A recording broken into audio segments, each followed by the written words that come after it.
Parliamo ora del Club della Libertà, che è nato anche a Portogruaro. Sentiamo il suo presidente Alfredo Silvestrini, a cui abbiamo anche chiesto una battuta sull'attuale situazione politica a Portogruaro.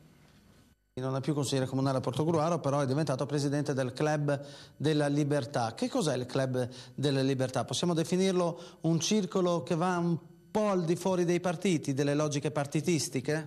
Sì, questo è uno degli obiettivi.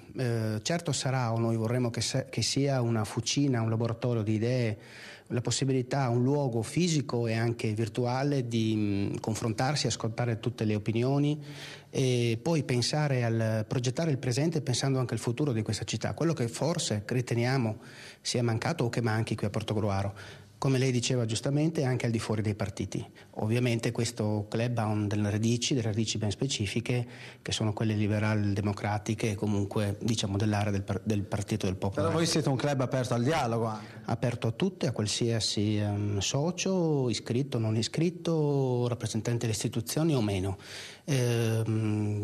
Questo club vuole essere un'interfaccia della società civile che dia la possibilità, specie ai giovani, donne soprattutto, ma anche uomini ovviamente, di correre in una palestra, di esercitarci in una palestra della politica, intesa come esercizio del governo della città, portando le proprie idee e i propri contributi. Presidente, in pochi secondi, come si risolverà questo impasse a Portogruaro? Governo tecnico di transizione allargato oppure no?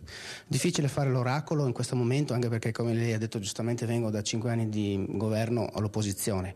È probabile però che due concezioni della città ancora si scontrino. Quella che viene da 25 anni di governo, che è rappresentata da Bertoncello e dei suoi sostenitori, e quella che rappresentiamo noi, che è la novità.